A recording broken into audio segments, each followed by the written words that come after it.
स्वागत है आपकी अपनी रहस्यमय कहानियों की दुनिया में हिंदी नॉवेल मास्टर पर। यहाँ हर पन्ना एक रोमांच है, हर किरदार एक पहेली और हर कहानी आपको उस सफर पर ले जाती है जहाँ कल्पनाएं अपनी सीमाएं तोड़ देती है। डिस्क्लेमर: इस चैनल की सारी कहानियां, पात्र, घटनाएं और मोड़ लेखक की कल्पना के ब्रह्मांड में जन्मे हैं।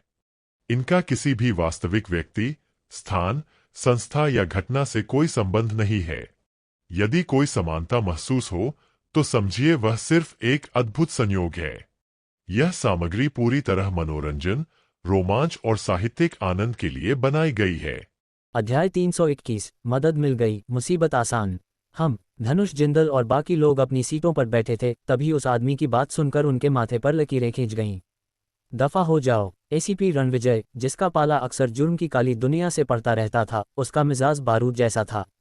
उसने ठंडे लहजे में बस एक शब्द थूका, बच्चे, क्या तू अपनी मौत को दावत दे रहा है? रणविजय का ये बागी तेवर देखकर उन तीनों विदेशी गुंडों के चेहरे का रंग उड़ गया। उनकी आंखों में रणविजय के लिए नफरत और ठंडक साफ दिखाई देने लगी। क्या तुम मुझसे उलझने का इरादा रखते हो? ये सुनते ही रणविजय के चेहरे पर एक सर्द मुस्कान तैर गई। वह धीरे से अपनी जगह से खड़ा हुआ। उसका कद काठी किसी भी मायने में उन लोगों से कम नहीं था और उसका पूरा अंदाज इतना खौफनाक था कि सामने वाले की रूह कांप जाए। उन तीनों ने रणविजय के इस खतरनाक रूप को भांप लिया और उनके चेहरे पर घबराहट झलकने लगी। उन्होंने रणविजय को एक गहरी नज़र से देखा, फिर एक ठंडी हंसी हंसे और उससे सीधे उलझने के बजाय मुड़कर वहां से जाने लगे। लगता है ये तीनों हमें आसानी से छोड़ने वाले नहीं हैं। जब वक्त आए तो तुम लोग पिछले दरवाजे से निकल जाना, मैं इनसे निपट लूंगा। रणविजय ने उनके जाने की दिशा में देखते हुए ठंडेपन से मुस्कुराते हुए धनुष और बाकी लोगों से कहा, उस वक्त मैं तुम्हारे साथ चलूंगा। धनुष ने रणविजय की बात सुनी। उसने भी उन लोगों के जाते वक्त उनके चेहरे के भाव देख लिए थे, जो साफ बता रहे थे कि वे इस मामले को यहीं रफा दफा करने के मूड में नहीं थे। मंजूर है। रणविजय ने धनुष की मदद को ठुकराया नहीं और मुस्कुराते हुए स्वीकार कर लिया। फिर उसने अपना सिर झुकाया, फोन निकाला और अपने कुछ दोस्तों को संपर्क किया। साफ था कि रणविजय इस मामले में सीधे तौर पर धनुष से मदद मांगने का इरादा नहीं रखता था। आखिर पंगा उसने लिया था तो जिम्मेदारी भी उसे अकेले ही उठानी थी। वैसे भी वह इस वक्त विदेश में था, इसलिए उसे किसी बात का डर नहीं था और न ही अंजाम की परवाह थी। बेबी, तुम जाकर मेरा इंतजार करो। इस छोटे से मामले को निपटाने के बाद मैं तुम्हें बता दूंगा कि कहाँ मिलना है। रणविजय ने अपने बगल में बैठी विदेशी महिला की कमर पर हल्के से थपकी दी और हंसते हुए कहा, ठीक है, मैं तुम्हारा इंतजार करूंगी। बस मुझे ज्यादा इंतजार मत करवाना। अगर देर की तो मैं चली जाऊंगी। वह महिला रणविजय के इरादे समझ रही थी। उसने उसे एक कातिलाना नज़र से देखा, ये बात कही और फिर विवान सिंघानिया और बाकी लोगों के पीछे पीछे दूसरे रास्ते से निकल गई। चलो भाई, रणविजय ने अपने बगल में खड़े धनुष से मुस्कुराते हुए कहा। दोनों शान से बार से बाहर निकले। वे बाहर आ गए। जैसे ही रणविजय और धनुष बार से बाहर निकले, काफी देर से इंतजार कर रहे उन तीनों गुंडों ने उन्हें देख लिया। उन्होंने दोनों को ठंडी नजरों से देखा और उनकी तरफ बढ़ने लगे। उनके पीछे और भी लोग जमा हो रहे थे और देखते ही देखते उनकी तादाद 20 के पार पहुंच गई। तुम कमीनों, आज न सिर्फ तुम दोनों का खेल खत्म होगा, बल्कि तुम्हारी औरतों का मजा हम लेंगे, उस गुंडे ने रणविजय और धनुष को घूरते हुए कहा। लानत है। ये सुनते ही धनुष और रणविजय के चेहरे के भाव बदल गए। उन्हें तुरंत समझ आ गया कि करण ओबरॉय और बाकी लोग भी खतरे में हो सकते हैं। इन लोगों ने जरूर पिछले दरवाजे पर भी अपने आदमी तैनात किए होंगे। रणविजय, यहाँ तुम संभालो, मैं पीछे जाकर उनकी मदद करता हूँ, धनुष ने रणविजय से कहा और तुरंत वहां से निकलने की कोशिश की। जा रहे हो? कहाँ जाने का इरादा है? उस गुंडे ने धनुष की बात सुनी और तंज कसते हुए हंसा। उसका धनुष को जाने देने का कोई इरादा नहीं था। तड़ातड़ तड़ातड़ धनुष ने उसकी बात सुनी, रास्ता रोके खड़े आदमियों को देखा और पलक झपकते ही कई जोरदार तमाचे जड़ दिए, जिससे वे सीधे जमीन पर जा गिरे। इससे पहले कि वे कुछ समझ पाते, धनुष वहां से बिजली की रफ्तार से निकल गया और बार के पिछले दरवाजे की तरफ भागा। कमीने, तू मौत को दावत दे रहा है। उन आदमियों को जब होश आया कि क्या हुआ है तो वे शर्मिंदगी और गुस्से में चिल्लाए। उन्होंने अपनी कमर से पिस्तौलें निकाली और धनुष का पीछा करके उसे खत्म करने का इरादा बनाया। मौत को दावत। रणविजय ने उन्हें पिस्तौलें निकालते देखा और उसकी नज़रें बर्फीली हो गईं। अगले ही पल उसके शरीर से एक भयानक आभा फूटी। रणविजय ने हरकत की और धनुष की तरफ भाग रहे उन कुछ लोगों को पल भर में ढेर कर दिया, उनके हथियार छीने और सीधे बाकी बचे लोगों पर तान दिए। सन सन सन बाकी आदमियों ने देखा कि रणविजय की ताकत खौफनाक है, तो उन्होंने भी तुरंत अपने हथियार निकाले और एक साथ उस पर तान दिए। अगर रणविजय ने कोई भी हरकत की तो वे बिना हिचकिचाए उसे गोली मार देंगे। मैंने तुम लोगों को तमाशा देखने के लिए नहीं बुलाया था। क्या तुम लोग कुछ करोगे नहीं? रणविजय ने अपने ऊपर तनी इतनी सारी बंदूकों के काले मुहानों का सामना किया, लेकिन वह बेपरवाह था। उल्टा वह ठंडेपन से मुस्कुराया। टाइगर, मैंने कभी नहीं सोचा था कि तुम्हारा ऐसा दिन भी आएगा। सही कहा टाइगर, तुम तो हमेशा निडर रहते थे न। फिर इस बार तुम हमसे मदद मांग रहे हो। टाइगर, चूंकि इस बार हम आए हैं तो तुम पर हमारा एक बड़ा एहसान चढ़ गया। Dot dot dot. जैसे ही रणविजय की आवाज़ थमी, 5-6 अजीबोगरीब हुलिये वाले लोग, जिनमें कुछ गोरे और कुछ काले थे, आसपास से बाहर निकले और रणविजय पर तंज कसने लगे। तुम बेवकूफ़ों की टोली, अपनी बंदूकें नीचे डालो, वरना मैं तुम्हें गोली मारने पर मजबूर हो जाऊंगा। सही कहा, देखते हैं किसकी रफ्तार तेज है, तुम्हारी पिस्तौल या मेरे हाथ की मशीन गन। अगर तुम लोगों ने टाइगर को मारने की कोशिश की तो मेरे पास उसका बदला लेने के लिए तुम सबको मारने के सिवा कोई चारा नहीं होगा। उन 5-6 लोगों ने रणविजय को घेरने वाले व्यक्तियों को देखा और ठंडे लहजे में यह बात कही। फिर उन्होंने दिखाया कि उन्होंने सबमशीन गनें निकाल ली हैं और सभी दुश्मनों पर तान दी हैं। रणविजय का सामना कर रहे दुश्मनों के माथे पर पसीना आ गया जब उन्होंने देखा कि विरोधी गुट ने सबमशीन गनें निकाल ली हैं और उन्हें घेर लिया है। पल भर में बार के बाहर का माहौल बेहद तनावपूर्ण हो गया। दूसरी तरफ जब धनुष बार के पीछे पहुंचा तो उसने देखा कि 1 दर्जन से ज्यादा लोगों ने करण ओबरॉय और बाकी लोगों को पूरी तरह घेर रखा था। करण ने हार मानने से इनकार कर दिया था और वह पहले ही जमीन पर गिरा हुआ था। विवान सिंघानिया और कबीर खन्ना, जिन्होंने विरोध करने की कोशिश की थी, वे भी गिरे हुए थे। अब सिर्फ लड़कियां ही खड़ी थीं, जो भेड़ियों के इस झुंड से घिरी हुई थीं। माफी चाहता हूं, थोड़ी देर हो गई, धनुष की सर्द आवाज़ करण और बाकी लोगों के कानों में पड़ी। धनुष की बात सुनते ही करण और बाकी लोगों ने राहत की सांस ली। वे जानते थे कि उसके आने का मतलब है कि अब वे पूरी तरह सुरक्षित हैं। उन दर्जन भर मजबूत आदमियों ने धनुष की ओर देखा। इससे पहले कि वे कोई प्रतिक्रिया दे पाते, एक मुक्का उनके सामने आ गिरा। एक मुक्के ने एक आदमी का काम तमाम कर दिया। इसके बाद धनुष ने कोई रहम नहीं दिखाया और पल भर में बाकी लोगों को भी धूल चटा दी। ये देखकर दुश्मनों ने धनुष की ताकत को भांप लिया और अपनी कमर से पिस्तौलें निकालकर उसे गोली मारने का इरादा किया। लेकिन अगले ही सेकंड धनुष गायब हो गया। जब वह दोबारा दिखाई दिया तो उसने तुरंत एक आदमी को दबोच लिया और उसका हथियार छीन लिया। जैसे ही गोलियों की आवाज़ गूंजी, धनुष ने सबको अपाहिज कर दिया, एक भी आदमी खड़ा नहीं बचा। अध्याय 322 मुसीबत हल, आधी जंग जीत ली। जब धनुष ने करण और बाकी लोगों को उन गुंडों से निपटने में मदद की तो उसकी नज़र उन तीनों पर पड़ी जो नीचे गिरे हुए थे। क्या हाल है? सब ठीक हो? हम ठीक हैं, बिल्कुल ठीक हैं। अगर हमें इन लोगों को चोट पहुंचाने का डर न होता तो हमें तुम्हारी मदद की ज़रूरत ही नहीं पड़ती। सही कहा, आजकल हम एक्सरसाइज कम कर रहे हैं, वरना मैं अकेले ही इन सबको संभाल लेता। यार धनुष, तुम बहुत जल्दी आ गए, मुझे तो अपना हुनर दिखाने का मौका ही नहीं मिला। धनुष की बात सुनते ही वे तीनों तुरंत खड़े हो गए और बेशर्मी से झूठ बोलने लगे। धनुष ने उनकी बातें सुनी, मुस्कुराया, सिर हिलाया और ज़्यादा कुछ नहीं कहा। वह स्वाभाविक रूप से समझ गया था कि उनका क्या मतलब है। चलो, जब तुम लोग ठीक हो तो अपना काम करो, मैं जाकर देखता हूं कि रणविजय का क्या हाल है। धनुष ने यह बात कही, फिर मुड़ा और चला गया। उसने भी गौर किया था कि ये तीनों बहुत चालाक थे। हालांकि उन्हें कुछ चोटें आई थीं, लेकिन वे बस मामूली खरोंचें थीं जिनसे कोई खतरा नहीं था। धनुष बार के मुख्य द्वार पर पहुंचा और देखा कि लोगों का एक समूह जमीन पर पड़ा है, लगातार कराह रहा है। साफ था कि उन्हें गंभीर चोटें आई हैं। इतनी जल्दी खत्म हो गया? धनुष चलते हुए पास गया, हैरानी से रणविजय को देखा और मुस्कुराते हुए पूछा, मैंने मदद के लिए कुछ दोस्तों को बुलाया था। रणविजय मुस्कुराया, कुछ दूर खड़े लोगों की ओर देखा और फिर यह बात कही। धनुष ने रणविजय की नज़र का पीछा किया और वास्तव में वहां 5-6 लोगों को खड़े देखा जो मुस्कुराहट के साथ उन दोनों को देख रहे थे। टाइगर, तुम्हारी मुसीबत हल हो गई है। अब तुम अपना वादा कब पूरा करोगे? सही कहा टाइगर, अगर तुमने मुफ्त खाने पीने और मजे करने का वादा न किया होता तो मैं तुम्हारी मदद करने के लिए बाहर न आता। टाइगर, तुम्हारी ताकत अच्छी है, लेकिन जरा सोचो, क्या तुम हम पांचों को संभाल सकते हो? Dot dot dot. वे पांचों लोग रणविजय के सामने आए और एक अर्थपूर्ण मुस्कान के साथ उसे देखने लगे। चिंता मत करो, मैंने जो वादा किया है उसे पूरा करने में मैं तुम्हारी मदद करूंगा। हालांकि मेरे पास नकद की कमी है, लेकिन मेरे भाई के पास बहुत पैसा है। रणविजय ने उनकी बातें सुनी। वह जानता था कि धनुष उसके बगल में है और उसने पूरे आत्मविश्वास के साथ यह बात कही। धनुष ने रणविजय की बात सुनी और समझ गया कि यह बंदा फिर से उसका पैसा खर्च करवाने की फिराक में है। ये कार्ड रखो और अपना पैसा इस्तेमाल करो। तुम्हें अब मुझसे इंतजाम करने के लिए कहने की ज़रूरत नहीं है। जो करना है करो। धनुष ने सीधे अपनी जेब से एक कार्ड निकाला। उसने वास्तव में ये कार्ड रणविजय के लिए ही तैयार किया था, उसे किसी भी समय देने के लिए। चूंकि सामने वाले ने अपनी साख बचाने के लिए पैसे का इस्तेमाल किया था, तो वह आज उसे ये दे देगा। वाह, शुक्रिया भाई। जब रणविजय ने धनुष के हाथ में वह ब्लैक कार्ड देखा तो उसके चेहरे पर मुस्कान किसी फूल की तरह खिल उठी। चलो चलते हैं। धनुष रणविजय के हाव भाव देखकर और कुछ नहीं कहना चाहता था, बस मुड़ा और चला गया।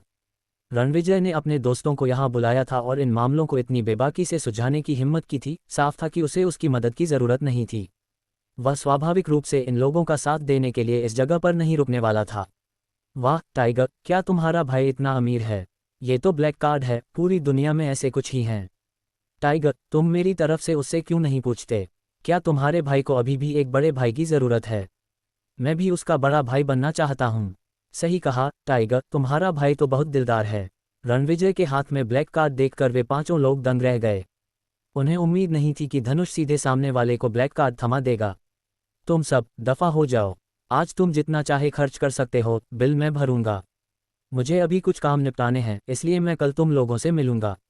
कल मैं तुम्हें कुछ दोस्तों से मिलवाऊंगा और फिर शानदार दावत दूंगा। रणविजय ने हंसते हुए गाली दी, फिर मुड़ा और चला गया। रणविजय यहाँ से निकलकर सीधे होटल की ओर बढ़ा, क्योंकि जिस विदेशी महिला से मिलने का उसने इंतजाम किया था वह काफ़ी देर से उसका इंतजार कर रही थी। अगले कुछ दिनों तक धनुष ने बाहर शानदार दावतों का मजा लेने में रणविजय और बाकी लोगों का साथ नहीं दिया, बल्कि अपने कमरे में ही रहा ताकि और अधिक शुक्रिया पॉइंट्स हासिल कर सके। 3 दिनों बाद रणविजय का शरीर काफ़ी कमज़ोर लग रहा था और धनुष अपना सिर हिलाए बिना न रह सका। भविष्य में थोड़ा कम आराम करना, धनुष ने दोस्ती के नाते रणविजय को याद दिलाया। धनुष की चेतावनी सुनकर करण ओबरॉय और बाकी सब हंस पड़े और रणविजय को प्रशंसा भरी नज़रों से देखने लगे। इन 3 दिनों में उन्होंने एक असली धुरंधर को देखा था, क्योंकि अगर रणविजय शक्तिशाली न होता तो 3 दिनों के बाद इतना कमज़ोर न दिखाई देता।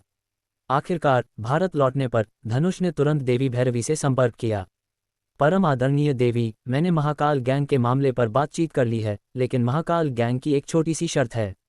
मुझे यकीन नहीं था कि मुझे इस पर सहमत होना चाहिए या आपसे संपर्क करना चाहिए। धनुष ने देवी भैरवी से संपर्क किया और उन्हें इस मामले की जानकारी दी। शर्त? धनुष की बात सुनकर देवी भैरवी के माथे पर बल पड़ गए, उनके लहजे में साफ तौर पर ठंडक थी। पहले मुझे बताओ परम आदरणीय देवी, महाकाल गैंग के लीडर सुल्तान ने हमारी सभी शर्तों को मान लिया है। उसकी एकमात्र शर्त यह है कि वह चाहता है कि हमारा संगठन द प्रोविडेंस उसे कुछ सुविधाएं प्रदान करे। वह महाकाल गैंग का विस्तार पश्चिम में करना चाहता है। उस समय महाकाल गैंग की ताकत और भी मजबूत हो जाएगी और हमें उतना ही अधिक लाभ मिलेगा। धनुष ने वह शर्त भी बताई जो सुल्तान ने रखी थी, पश्चिमी दुनिया में विस्तार। धनुष द्वारा बताई गई शर्त सुनकर देवी भैरवी स्पष्ट रूप से हैरान थीं। उन्होंने उम्मीद नहीं की थी कि सुल्तान की महत्वाकांक्षा इतनी बड़ी होगी। पूर्व अब उसे संतुष्ट नहीं कर सकता था, वह वास्तव में अपनी पहुंच पश्चिमी दुनिया तक बढ़ाना चाहता था। जी हाँ, मैंने उसे द प्रोविडेंस की ताकत के बारे में बताया। ये जानने के बाद सुल्तान हमारे संगठन का सदस्य बनने के लिए उत्सुक था और उसे नियंत्रित करने वाली किसी भी शर्त को मानने के लिए तैयार था। हालांकि वह उम्मीद करता है कि द प्रोविडेंस उसे पश्चिमी दुनिया में प्रवेश करने में मदद कर सकता है, क्योंकि जब तक वह पश्चिमी दुनिया में पर्याप्त क्षेत्र स्थापित कर सकता है, सुल्तान हमें और अधिक स्थानों पर मदद प्रदान करने में सक्षम होगा।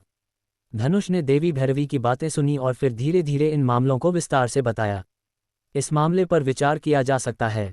ऐसा करो, तुम सुल्तान को लेकर साउथ कोरिया आ जाओ। मैं व्यक्तिगत रूप से मुख्यालय से संपर्क करूंगी। जैसे ही मुख्यालय इस मामले पर सहमत होगा, मैं तुरंत इसके लिए हामी भर दूंगी। धनुष की बात सुनने के बाद देवी भैरवी ने कुछ पल सोचा और फिर उससे ये कहा, ठीक है परम आदरणीय देवी, मैं सुल्तान को तुरंत साउथ कोरिया लेकर आता हूं ताकि वह आपसे व्यक्तिगत रूप से मिल सके। धनुष ने देवी भैरवी की बातें सुनी और समझ गया कि यह मामला आधा सफल हो चुका है। देवी भैरवी ने स्पष्ट रूप से धनुष के प्रस्ताव को स्वीकार कर लिया था। सुल्तान, तुरंत साउथ कोरिया जाओ, हम वहीं मिलेंगे। धनुष ने सुल्तान से संपर्क किया और उसे पहली फुर्सत में साउथ कोरिया पहुंचने के लिए कहा। अध्याय 323, समझौता संपन्न, प्रोविडेंस में शामिल। धनुष सबसे पहले साउथ कोरिया पहुंचा। साउथ कोरिया पहुंचकर उसने स्वाभाविक रूप से सुल्तान को तुरंत ढूंढ लिया और दोनों साथ में होटल गए। धनुष। जब धनुष और सुल्तान एक साथ होटल पहुंचे तो सूरज ने यह नज़ारा देखा और उसकी आंखें हैरानी से फटी की फटी रह गईं। उसे विश्वास नहीं हो रहा था कि ये दोनों वास्तव में यहाँ एक साथ आए हैं। वह उन्हें आवाज़ देना चाहता था, लेकिन अचानक उसे कुछ याद आया और उसने तुरंत अपना मुंह बंद कर लिया। कैप्टन सूरज, क्या आपका मिशन पूरा हो गया? धनुष ने भी इस बात पर गौर किया और तुरंत विषय बदलते हुए अपने सामने खड़े सूरज से पूछा। जी बाहुबली, हमारा मिशन पूरा हो गया है। अब हम कुछ समय आराम कर सकते हैं। सूरज ने आदरपूर्वक उत्तर दिया। ठीक है, यहाँ अपना काम खत्म करने के बाद हम ठीक से मिलेंगे, खासकर इसलिए क्योंकि इस बार मैं एक खास मेहमान का स्वागत करने वाला हूँ। समझ गया बाहुबली। धनुष की बातें सुनकर सूरज ने स्वाभाविक रूप से तुरंत सहमति जताई, बिना किसी इनकार के। चलो, धनुष और सूरज ने और कुछ नहीं कहा और सीधे कॉन्फ्रेंस रूम में चले गए। होटल का कॉन्फ्रेंस रूम न केवल उनकी बैठकों के लिए एक जगह थी बल्कि एक स्वागत कक्ष भी था। अंदर आ जाओ। धनुष ने दरवाजा खटखटाया और देवी भैरवी की ठंडी सख्त आवाज उनके कानों तक पहुंची। परम आदरणीय देवी, यह महाकाल गैंग के लीडर हैं और पर्दे के पीछे के बॉस भी। धनुष ने वहां बैठी देवी भैरवी को देखा और आदरपूर्वक ये कहा। सुल्तान ने खूबसूरत देवी भैरवी को देखा और उसकी आंखों में पल भर के लिए प्रशंसा दिखाई दी, लेकिन उसने जल्दी ही अपनी नजरें छिपा लीं। उसने अपने सामने बैठी देवी भैरवी को सम्मानपूर्वक देखा और फिर कहा, नमस्ते परम आदरणीय देवी, मैं महाकाल गैंग का लीडर हूँ। भविष्य में मुझे आपकी कृपा दृष्टि की आवश्यकता होगी। तुम दोनों बैठ सकते हो। देवी भैरवी ने संतोष में सिर हिलाया, फिर उन्हें बैठने का इशारा किया। मैंने लीडर के मामले पर मुख्यालय के उच्च अधिकारियों से चर्चा कर ली है। वे तुम्हारे पश्चिमी दुनिया में प्रवेश करने पर सहमत हो सकते हैं। बेशक, वर्तमान पश्चिमी दुनिया में कई बाहुबली बैठे हैं। यदि तुम पश्चिमी दुनिया में सफलतापूर्वक प्रवेश करना चाहते हो, तो तुम्हें अपनी क्षमताओं पर ही भरोसा करना होगा। यदि तुम उन्हें पूरी तरह से नष्ट कर सकते हो और उनके क्षेत्रों पर अपना दावा कर सकते हो, तो वे सभी क्षेत्र तुम्हारे होंगे। यदि तुम असफल होते हो और पश्चिमी दुनिया में मारे जाते हो, तो पूरी पूर्वी दुनिया को विभाजित कर दूसरों द्वारा कब्जा कर लिया जाएगा। देवी भैरवी ने सुल्तान को देखा और फिर बहुत सीधे शब्दों में यह बात कही। ये सुनकर सुल्तान ने थोड़ा माथा सिकोड़ा और तुरंत देवी भैरवी को जवाब नहीं दिया, बल्कि चुप हो गया। जब धनुष और सुल्तान मिले थे, तो धनुष ने सुल्तान को कई नतीजों के बारे में पहले ही बता दिया था, जिसमें वह नतीजा भी शामिल था जिसका जिक्र देवी भैरवी ने किया था। सुल्तान स्वाभाविक रूप से जानता था कि उसे क्या जवाब देना है। उसने तुरंत जवाब इसलिए नहीं दिया ताकि देवी भैरवी को लगे कि वह वास्तव में सोच विचार कर रहा है और नफे नुकसान का विश्लेषण कर रहा है, वरना अगर वह सीधे सहमत हो जाता तो देवी भैरवी को शक हो जाता। परम आदरणीय देवी, मैं इस शर्त से सहमत हूँ। आधे घंटे बाद सुल्तान ने जैसे सब कुछ सोच लिया था और अपना फैसला कर लिया, फिर देवी भैरवी की ओर देखा और अपना निर्णय सुनाया। अच्छा, चूंकि तुम इस शर्त से सहमत हो, तुम किसी भी समय पश्चिम में प्रवेश कर सकते हो, बशर्ते तुम्हारे पास पश्चिमी क्षेत्रों पर कब्जा करने के लिए पर्याप्त ताकत हो।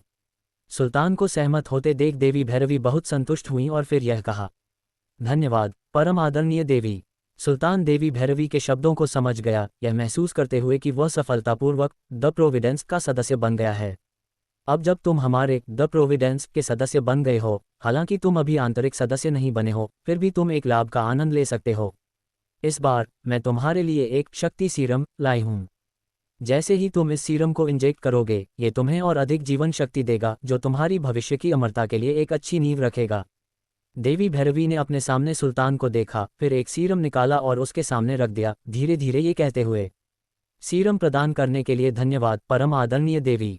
देवी भैरवी के शब्दों को सुनकर सुल्तान हैरान नहीं था, क्योंकि धनुष ने उसे इस मामले के बारे में भी बता दिया था। महादूत बाहुबली, इसे इंजेक्ट करो। जो आ गया परम आदरणीय देवी। देवी भैरवी के शब्दों को सुनकर धनुष ने तुरंत सहमति व्यक्त की और देवी भैरवी की नज़र के नीचे उसने सुल्तान के शरीर में सीरम इंजेक्ट कर दिया। जब सीरम उसके शरीर में इंजेक्ट किया गया, तो सुल्तान ने वास्तव में महसूस किया कि उसका पूरा शरीर बहुत हल्का और बहुत जवान हो गया है। सुल्तान ने धनुष से इन सभी प्रभावों के बारे में सीखा था, लेकिन उसने फिर भी बहुत हैरान होने का नाटक किया। महादूत बाहुबली, यहाँ का काम हो गया है। लीडर को लेकर पहले यहाँ से निकलो। हालांकि वह अभी अभी हमारे द प्रोविडेंस में शामिल हुआ है, उसे मुख्यालय से विशेष उपचार मिला है। वह बाद में हमारे संगठन का 5 स्टार मेंबर बन जाएगा। अगले मेंबर डे में अभी 3 दिन बाकी हैं। उस समय तुम व्यक्तिगत रूप से लीडर को लेकर आना और उन सदस्यों को भी तुम्हारे बारे में, यानी इस नए महादूत के बारे में पता चलने देना, क्योंकि उन सदस्यों को अक्सर तुम्हारे साथ बातचीत करनी होगी। समझ गया परम आदरणीय देवी। देवी भैरवी की बात सुनकर धनुष ने तुरंत सहमति व्यक्त की और फिर सुल्तान के साथ तेजी से निकल गया। भाई धनुष, क्या ये चीज़ सचमुच इतनी भयानक है जैसा तुमने कहा था? मुझे ऐसा क्यों लग रहा है कि इसे लेने के बाद मेरा पूरा शरीर बेहतर महसूस कर रहा है। तुम्हें बस एक पल में पता चल जाएगा। सुल्तान की बात सुनकर धनुष बस मुस्कुराया और कुछ नहीं कहा। सुल्तान धनुष के पीछे पीछे साउथ कोरिया के एक विला में गया और धनुष उसे सीधे प्रयोगशाला में ले गया। हालांकि सुल्तान को उत्सुकता थी कि धनुष उसे यहाँ क्यों लाया है, लेकिन उसने ज्यादा नहीं सोचा और बस धनुष के निर्देशों का पालन किया। धनुष ने अब पिशाच परजीवी निकालने की विधि में महारत हासिल कर ली थी, लेकिन उच्च स्तरीय अस्तित्वों के लिए उसके पास अस्थायी रूप से ऐसा करने का कोई तरीका नहीं था। क्या ये कीड़ा है? सुल्तान ने धनुष को देखा, जिसने वास्तव में उसके शरीर से एक कीड़ा निकाला था, और सदमे में धनुष को देखने लगा। बिल्कुल, ये वही कीड़ा है जो तुम्हें महसूस कराता है कि तुम्हारा शरीर आरामदायक हो रहा है, क्योंकि यह कीड़ा समय से पहले तुमसे सब कुछ निचोड़ रहा है, तुम्हारी जीवन शक्ति भी। जब तक ये चीज़ तुम्हारे शरीर में रहेगी, तुम हमेशा द प्रोविडेंस द्वारा नियंत्रित रहोगे। साथ ही संगठन के पास इसे रोकने का कोई तरीका नहीं है। जब समय आएगा तो इस कीड़े की वजह से तुम अपनी जीवन शक्ति पूरी तरह से खो दोगे। धनुष मुस्कुराया और सिर हिलाया, फिर उसने उस जादुई सीरम के नुकसान समझाए। उफ, यह इतना भयानक है। भाई धनुष, क्या मुझे अब से हर बार सभा में जाने पर यह चीज़ इंजेक्ट करवानी पड़ेगी? चिंता मत करो, इस तरह का परजीवी केवल पहली बार शरीर में इंजेक्ट किया जाता है। बाद में केवल पोषक तत्व इंजेक्ट किए जाएंगे, बस इस कीड़े को तुम्हारे शरीर को खाने से रोकने के लिए। धनुष ने सुल्तान के खौफदा चेहरे को देखा, मुस्कुराया और उसे शांत होने के लिए कहा। यह अच्छा है। ये जानकर सुल्तान ने भी राहत की सांस ली। अध्याय 324 अमेरिका चीन टकराव, एक शर्त। चलो, यहाँ का काम निपट गया है, अब तुम्हें थोड़ा रिलैक्स करने ले चलता हूँ, हम 3 दिन बाद निकलेंगे। उस परजीवी कीड़े को निकालने के बाद धनुष ने बगल में खड़े सुल्तान से कहा। समझ गया भाई धनुष, मुझे अब भाई धनुष मत कहना, अब से मुझे महादूत बाहुबली कहना। धनुष ने सुल्तान के शब्द सुने और उसे याद दिलाया। जो आ गया महादूत बाहुबली। धनुष की बात सुनकर सुल्तान ने तुरंत अपने संबोधन का तरीका बदल लिया। मेरे पीछे आओ, जब हम आए थे मैंने पहले ही सूरज से इन मामलों का इंतजाम करने को कह दिया था। धनुष ने सिर हिलाया, फिर अपने सामने खड़े सुल्तान से बात की और दोनों तुरंत विला से निकल गए। सुल्तान ने धनुष की बात मान ली और दोनों विला से गाड़ी चलाकर निकले और जल्दी ही साउथ कोरिया के एक खास भारतीय रेस्टोरेंट में पहुंच गए। बेशक सूरज ने धनुष के अनुरोध के अनुसार यह रेस्टोरेंट बुक किया था, क्योंकि भले ही धनुष काफ़ी समय से साउथ कोरिया में रह रहा था, फिर भी उसे भारतीय खाना ही पसंद था और उसे कोरियाई खाने की कोई ज़रूरत नहीं थी। बाहुबली संप्रदाय, यह अब से हमारे द प्रोविडेंस का 5 स्टार मेंबर होगा। तुम इसे सेक्ट मास्टर कह सकते हो। ये देखकर कि सूरज ने अपनी बात पूरी नहीं की, धनुष मुस्कुराया और उससे ये कहा। समझ गया बाहुबली। धनुष की बात सुनकर सूरज ने तुरंत सहमति जताई। बाहुबली, क्या मेरे लिए इस उपाधि का उपयोग करना ठीक है? चिंता मत करो, चाहे वे मेंबर हो या आंतरिक कर्मचारी, हर किसी को एक कोड नेम की ज़रूरत होती है। चूंकि तुम द प्रोविडेंस का हिस्सा बन गए हो, तो सेक्ट मास्टर की उपाधि लेना स्वाभाविक रूप से स्वीकार्य है। धनुष स्वाभाविक रूप से सुल्तान का मतलब समझ गया और तुरंत मुस्कुराते हुए उससे ये कहा। ठीक है। ये सुनने के बाद सुल्तान ने आगे कुछ नहीं कहा। जब धनुष पहले ही बोल चुका था तो स्वाभाविक रूप से कोई समस्या नहीं थी। तीनों के सादे भोजन करने के बाद उन्होंने कुछ मामलों पर चर्चा की। बेशक ये बातें लीक नहीं होंगी, क्योंकि धनुष ने सभी ज़रूरी तैयारियां कर ली थीं। सेक्ट मास्टर को थोड़ा रिलैक्स करने ले जाओ, शायद ये पहली बार साउथ कोरिया आए हैं। समझ गया बाहुबली। सूरज ने बिना किसी हिचकिचाहट के धनुष की बात मान ली, फिर तुरंत सुल्तान को लिया और रेस्टोरेंट से निकलकर दूसरी जगह चला गया। जैसे ही सूरज और सुल्तान निकले, सुल्तान ने सेक्ट मास्टर का साथ देने के लिए अन्य परिचितों से भी संपर्क किया। आखिरकार सुल्तान के बिना वे बहुत पहले ही मर चुके होते। उन्होंने हमेशा सुल्तान को अपने अन्नदाता के रूप में याद रखा था, और अब जब वे उसका कर्ज चुका सकते थे तो वे स्वाभाविक रूप से खुशी खुशी सहमत हो गए। बाहुबली, आपके आराम में खलल डालने के लिए माफ़ी चाहता हूँ। कुछ गड़बड़ हो गई है और हमें आपकी मदद की ज़रूरत पड़ सकती है। जैसे जैसे रात गहरी हुई, धनुष को अचानक सूरज का फ़ोन आया, जिसने माफ़ी मांगते हुए ये शब्द कहे। क्या हुआ? ये सुनकर धनुष के माथे पर बल पड़ गए और उसने पूछा। साउथ कोरिया पूर्व में द प्रोविडेंस का आधार था। संगठन की ताकत काफ़ी थी और अधिकांश मामलों में धनुष के ध्यान की आवश्यकता नहीं होती थी। सूरज लॉ एन्फोर्समेंट टीम के कप्तान के रूप में सब कुछ संभालने में पूरी तरह सक्षम था। तथ्य यह है कि वह अब मदद के लिए फ़ोन कर रहा था। इसका मतलब था कि शायद केवल एक ही प्रकार की समस्या थी, वह जिसमें अमेरिकन सेना शामिल हो। एक अमेरिकन सैनिक का हमसे झगड़ा हो गया। उनकी नज़र अग्नि पर पड़ गई। आप जानते हैं कि अग्नि का मिजाज कितना तेज़ है, और वह स्वाभाविक रूप से इसे बर्दाश्त नहीं कर सकी, इसलिए उसने उन लोगों को सबक सिखा दिया। इन अमेरिकन सैनिकों को एहसास हुआ कि वे हमसे कमज़ोर हैं और वे जगह छोड़कर चले गए, लेकिन वे अपनी बेइज्जती बर्दाश्त नहीं कर सके, इसलिए उन्होंने दर्जनों भारी हथियारों से लैस सैनिकों को बुला लिया। जब ये समूह आया तो उन्होंने हमसे बात करने में कोई समय बर्बाद नहीं किया और तुरंत गोलियां चलानी शुरू कर दीं। हम सब ने गोलियों से खुद को बचाया, लेकिन सेक्ट मास्टर को गोली लग गई। उस समय हमारे लोगों ने अपना आपा पूरी तरह से खो दिया और अमेरिकन सैनिकों के साथ भिड़ गए और उन सभी को मार डाला। सूरज जानता था कि साउथ कोरिया में अमेरिकन सेना की ताकत द प्रोविडेंस से कम नहीं थी और दोनों ने हमेशा एक तटस्थ दूरी बनाए रखी थी। अब जब सूरज की टीम ने दर्जनों अमेरिकन सैनिकों को मार डाला था तो ये घटना वास्तव में मुसीबत बन जाएगी अगर यह बढ़ी तो। मुझे इस बारे में पता है, मैं इसे संभालने का कोई तरीका निकालूंगा। तुम पहले जाकर सेक्ट मास्टर की चोटों को देखो। घटना के बारे में सुनकर धनुष ने तुरंत सूरज से ये शब्द कहे।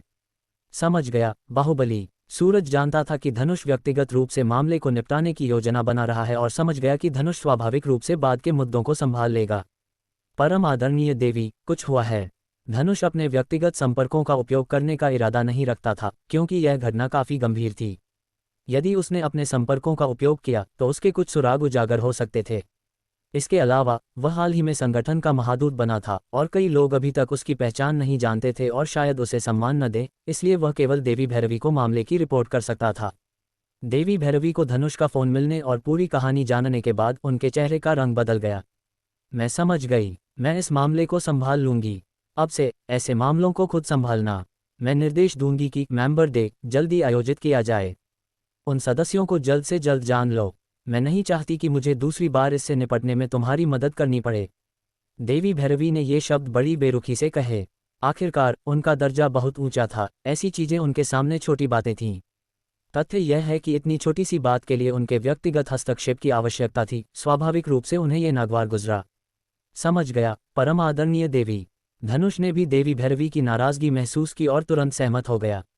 धनुष और देवी भैरवी की बात खत्म होने के बाद देवी भैरवी ने तुरंत अपना फोन निकाला और एक नंबर डायल किया। तुम्हारे अमेरिकन सैनिकों की हमारे द प्रोविडेंस के साथ झड़प हुई है। इसे तुरंत निपटाओ। मैं नहीं चाहती कि तुम्हारे सैनिक हमारे लोगों से फिर भिड़ें।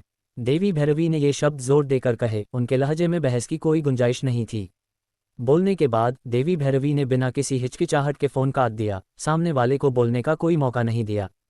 वह घमंडी औरत। दूसरी तरफ अमेरिकन सैन्य अड्डे के अंदर एक 3 स्टार जनरल ने ये शब्द सुने। उसका चेहरा बिगड़ गया और वह दबी जबान में बड़बड़ाया। जनरल, मुझे उम्मीद है कि आप मेरी मदद कर सकते हैं।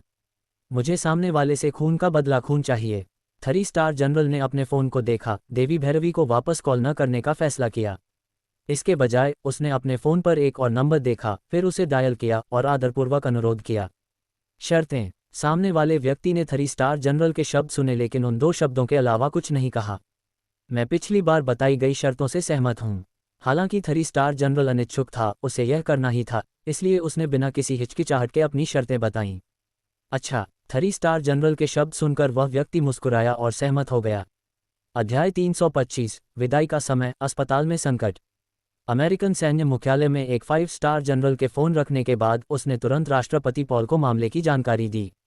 बहुत बढ़िया। साउथ कोरिया में उस जगह को वापस पाने का समय आ गया है। 5 स्टार जनरल के शब्द सुनकर राष्ट्रपति पॉल ने संतोष में सिर हिलाया। जाओ और जैसा तुमने कहा है वैसा करो। अगर उन्हें कोई दिक्कत हो तो उनसे कहो कि मुझसे सीधे संपर्क करें। राष्ट्रपति पॉल ने 5 स्टार जनरल से पूरे अधिकार के साथ ये शब्द कहे। जो आज्ञा महामहिम राष्ट्रपति पॉल। राष्ट्रपति पॉल के शब्द सुनकर 5 स्टार जनरल ने आदरपूर्वक उत्तर दिया। मैंने तुम्हारा मामला सुलझा दिया है। तुम्हें जल्द से जल्द अमेरिका लौटना होगा। साथ ही मैं अपने लोगों को तुरंत साउथ कोरिया भेज रहा हूं। एक बार जब मेरे लोगों ने बेस पर कब्जा कर लिया तो तुम जो चाहे कर सकते हो। 5 स्टार जनरल ने तुरंत साउथ कोरिया में 3 स्टार जनरल से संपर्क किया और उसे स्थिति की जानकारी दी। समझ गया। 5 स्टार जनरल के शब्द सुनकर 3 स्टार जनरल ने आदरपूर्वक उत्तर दिया। क्या टीम तैयार है? कॉल खत्म करने के बाद 3 स्टार जनरल ने अपने बगल में खड़े सुरक्षाकर्मियों को देखा और ठंडे लहजे में पूछा। जी, सब तैयार हैं। वे सभी हमारे अपने लोग हैं। मामला खत्म होने के बाद वे हमारे साथ अमेरिका लौट आएंगे। सुरक्षाकर्मियों ने तुरंत आदरपूर्वक सिर हिलाया और 3 स्टार जनरल को मामले की जानकारी दी। बहुत अच्छा। मेरे लिए उन लोगों को ढूंढो। मैं उन्हें जान से मारना चाहता हूँ। 3 स्टार जनरल ने ये शब्द ठंडेपन से कहे। जी जनरल। सुरक्षाकर्मियों ने ये सुनकर आदरपूर्वक उत्तर दिया। मेंबर डे परसों आयोजित किया जाएगा। विशिष्ट स्थान जापान के एक द्वीप पर तय किया गया है। तुम समय पर उपस्थित हो जाना। देवी भैरवी ने मामला संभालने के बाद धनुष को भी इसके बारे में सूचित किया। समझ गया, परम आदरणीय देवी। देवी भैरवी के शब्द सुनकर धनुष ने स्वाभाविक रूप से सहमति जताई। एक दिन का समय पलक झपकते ही बीत गया। सुल्तान और सूरज सभी का मानना था कि मामला अच्छी तरह से निपटा लिया गया है और उन्हें नहीं लगता था कि अमेरिकन सेना उनका कुछ बिगाड़ पाएगी। क्या सब तैयार हैं? हमेशा तैयार। बहुत अच्छा। जब तुम्हें लक्ष्य मिले तो उन्हें सीधे मार डालना, कोई रहम मत दिखाना। साउथ कोरिया में अमेरिकन सैन्य अड्डे के अंदर दर्जनों पूरी तरह से सशस्त्र सैनिक जमा हो गए थे। उनमें नेता एक 3 स्टार जनरल था जिसने उन दर्जनों सैनिकों से ठंडेपन से बात की। जी सर, ये सुनकर सैनिकों ने जोर से जवाब दिया, फिर तेजी से एक काफिले में बैरक छोड़ दिया और साउथ कोरिया के एक शीर्ष निजी अस्पताल की ओर दौड़ पड़े। जनरल अजय, मैं ये बेस आपके भरोसे छोड़ रहा हूँ। मैं पहले अपने देश लौट रहा हूँ। साउथ कोरिया में तैनात 3 स्टार जनरल ने ये शब्द दूसरे 3 स्टार जनरल जनरल अजय के लिए छोड़े, फिर एक सैन्य विमान में सवार हुआ और अमेरिका वापस जाने के लिए निकल गया। जनरल अजय ने ज्यादा कुछ नहीं कहा, बस सिर हिलाया। दूसरे पक्ष को जाते हुए देखने के बाद उसने तुरंत अपने मातहतों को पूरे साउथ कोरियाई सैन्य अड्डे के उच्च अधिकारियों को अपने नियंत्रण में लेने का आदेश दिया। इसके बाद वे एक बड़ी सफाई करने वाले थे, पूरे बेस के कर्मियों को पूरी तरह से साफ करने वाले थे। बड़ो, जब दर्जनों पूरी तरह से सशस्त्र अमेरिकन सैनिक उस शीर्ष निजी अस्पताल में पहुंचे तो उन्होंने संपर्कों के माध्यम से आसानी से प्रवेश कर लिया। उन्होंने जल्दी से निजी अस्पताल के सभी प्रवेश और निकास द्वारों को सुरक्षित कर लिया। कई सैनिक सुल्तान के वार्ड की ओर लपके। यहाँ कोई नहीं आएगा। सूरज जानता था कि मामला निपटा लिया गया है, लेकिन सुल्तान का वार्ड अभी भी सुरक्षित था और तैनात कर्मी लॉ एनफोर्समेंट टीम के सदस्य थे। एनफोर्समेंट टीम का सदस्य पूरी तरह से सशस्त्र सैनिक को आते देख तुरंत छिप गया और उसे भगाने के लिए जोर से चिल्लाया, तड़ातड़ तड़ातड़। सशस्त्र सैनिक ने ये शब्द सुने और समय बर्बाद करने का उसका कोई इरादा नहीं था। गोलियां उस दिशा में तूफान की तरह बरसीं। पल भर में एनफोर्समेंट टीम का वह सदस्य गोलियों से छलनी हो गया। किसी ने गोली चलाई। वार्ड में मौजूद सुल्तान और सूरज ने यह आवाज़ सुनी और उनके चेहरों का रंग पल भर में उड़ गया। क्या हुआ? सुल्तान ने अपने बगल में खड़े सूरज को देखा और सीधे पूछा। सेक्ट मास्टर, मुझे भी नहीं पता कि क्या हुआ है, लेकिन यह निश्चित रूप से अच्छा नहीं है। आप पहले छिप जाइए ताकि कोई आपको न ढूंढ सके। मैं बाहर जाकर देखता हूँ। सूरज का चेहरा भी गंभीर हो गया, फिर उसने सुल्तान से ये शब्द कहे। ठीक है, मैं समझ गया।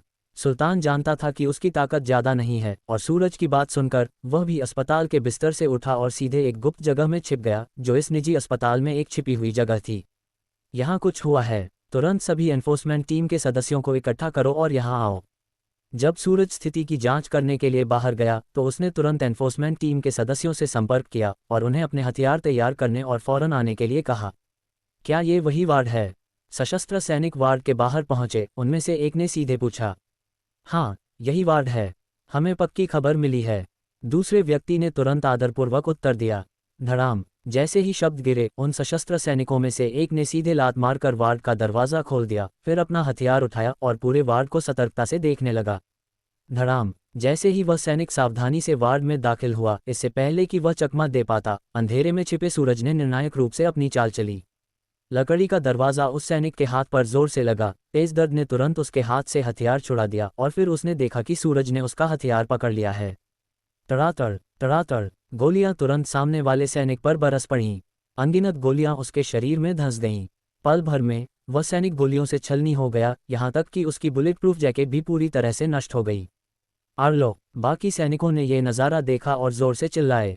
जो सैनिक नहीं मरे थे उन्होंने तुरंत आड़ ली। उनकी नज़रें अस्पताल के बिस्तर की दिशा में जमी थीं। उन्होंने पाया कि सूरज बाहर नहीं आया है और उनके माथे पर बल पड़ गए। कई सैनिकों ने एक साथ फायर किया, सीधे वार्ड के लकड़ी के दरवाजे को नष्ट कर दिया और अंदर की स्थिति उजागर हो गई। पूरा वार्ड खाली था। यह क्या हो रहा है? इस नज़ारे ने सशस्त्र सैनिकों को उलझन में डाल दिया। वे समझ नहीं पा रहे थे कि अंदर क्या माजरा है। आगे बढ़ो। सैनिकों ने एक दूसरे को देखा, फिर जोड़ियां बनाईं और लगातार वार्ड की ओर बढ़ने लगे, ये जानने के लिए कि आखिर अंदर क्या हुआ है। कोई नहीं है। जब सैनिक वार्ड में दाखिल हुए तो उन्होंने इसे खाली पाया, बस एक खुली खिड़की थी। सैनिकों में से एक खिड़की के पास आया, नीचे देखा और वहां भी कोई नहीं मिला। तड़ातड़। जबकि अन्य सैनिक सतर्क थे, अचानक गोलियों की बौछार हुई और गोलियों ने सीधे उनके सिर को भेद दिया। अध्याय 326। आला कमान को खबर, अड्डा हाथ से निकल गया। सूरज अस्पताल की खिड़की से कूदकर सीधे नीचे वाली मंजिल पर आ गया और फिर बिजली की रफ्तार से उनकी मंजिल की ओर लपका। उसने बिना कोई मौका दिए हथियारों से लैस उन योद्धाओं के समूह को सीधे मौत के घाट उतारना शुरू कर दिया। धायम धायम, जैसे ही एक जिंदा बचे योद्धा ने विरोध करने की कोशिश की, एक गोली पलक झपकते ही उसके सिर को चीरती हुई निकल गई और उसकी जान ले ली। कैप्टन, हम पहुंच गए हैं। पूरे अस्पताल को हथियारबंद रहस्यमयी लोगों के एक समूह ने घेर रखा है। उन सब का काम तमाम कर दो। इस मामले की खबर मिलते ही सूरज ने ठंडी आवाज में यह आदेश दिया। जी। प्रवर्तन दल के सदस्यों ने सूरज का आदेश मिलते ही उन हथियारबंद योद्धाओं के खिलाफ कार्रवाई शुरू कर दी। वे योद्धा काफी ताकतवर थे, लेकिन प्रवर्तन दल के सदस्य तो अपनी श्रेणी के धुरंधर थे। उन्होंने देखते ही देखते उन हथियारबंद योद्धाओं के पूरे समूह का सफाया कर दिया। जैसे ही उन योद्धाओं का खात्मा हुआ, साउथ कोरिया की पुलिस को भी मामले की भनक लग गई और वे भी तुरंत अस्पताल पहुंच गए। दूत, हमारे साथ एक हादसा हो गया है। दुश्मनों का सफाया करने के बाद सूरज ने तुरंत धनुष से संपर्क किया और उसे पूरी बात बताई। क्या हुआ? ये सुनते ही धनुष के माथे पर चिंता की लकीरें उभर आईं। आज लोगों का एक समूह हमारा सफाया करने के इरादे से अस्पताल आया था। उनके तौर तरीकों और हथियारों को देखकर लगता है कि वे सेना के लोग थे, और खास तौर पर अमेरिकी सेना के। सूरज ने बिना लाग लपेट के धनुष को सब कुछ सच सच बता दिया। अमेरिकी सेना? सूरज की बात सुनकर धनुष चौंक गया। उसे उम्मीद नहीं थी कि अमेरिकी सेना इस वक्त उन पर हमला करेगी। क्या तुम पक्के तौर पर कह सकते हो? धनुष ने गंभीर होकर सूरज से पूछा। हाँ, मैं पूरी तरह से पक्का हूँ। ये लोग अमेरिकी सेना के ही हैं। अब साउथ कोरिया के सरकारी अधिकारी आ चुके हैं और शायद आपको इसे संभालना होगा। मैं समझ गया, मैं इसका कोई हल निकालता हूँ। धनुष ने सिर हिलाया और फोन काट दिया। देवी, अमेरिकी सेना ने हमारे प्रवर्तन दल के सदस्यों पर हमला करना जारी रखा है। धनुष ने सीधे देवी भैरवी को कॉल किया। क्या? ये सुनते ही भैरवी का पारा चढ़ गया। उसे ऐसी हरकत की उम्मीद नहीं थी। क्या तुम पुष्टि कर सकते हो कि वे अमेरिकी सेना के ही जवान हैं? भैरवी ने धनुष से संजीदगी से पूछा। हाँ, मैं 100% यकीन के साथ कह सकता हूँ। इस बार साउथ कोरिया के सरकारी अधिकारियों ने भी मोर्चा संभाला था, लेकिन हमारे लोग समय रहते निकल गए, इसलिए वे पकड़े नहीं गए। ठीक है, मैं समझ गई। भैरवी ने जल्दी से धनुष का कॉल काटा और तुरंत उस 3 सितारा जनरल को फोन मिलाया। क्या तुमने हमला करने के लिए लोग भेजे थे? भैरवी ने बेहद ठंडे स्वर में पूछा। उन्होंने मेरे बेटे को मारा है, तो क्या मुझे कुछ करने की इजाजत नहीं है? 3 सितारा जनरल भैरवी की सर्द आवाज़ सुनकर एक पल के लिए सहम गया, लेकिन ये सोचकर कि वह अब अमेरिका वापस जा रहा है, वह तुरंत गुस्से में दहाड़ा। तो तुम इसे स्वीकार करते हो? भैरवी ने कड़ाई से कहा। हाँ, तो क्या हुआ अगर मैं स्वीकार करता हूँ? जब उन्होंने मेरे बेटे को मारने की जुर्रत की, तो मैं भी उन्हें मारने की जुर्रत रखता हूँ। क्या तुम जानते हो कि द प्रोविडेंस से गद्दारी करने का क्या अंजाम होता है? भैरवी को इस बात से कोई फर्क नहीं पड़ता था कि 3 सितारा जनरल का बेटा मरा है या नहीं। वह बस इतना जानती थी कि उसके सामने वाले शख्स ने द प्रोविडेंस के साथ विश्वासघात किया है। जानता हूँ, तो क्या उखाड़ लोगे?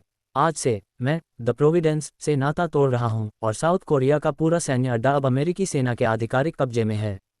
अब तुम लोगों के लिए वहां हाथ डालना नामुमकिन है। और मैं अब अमेरिकी सेना में वापस लौट आया हूं। अगर तुम में दम है तो अमेरिका आकर मुझे मारकर दिखाओ।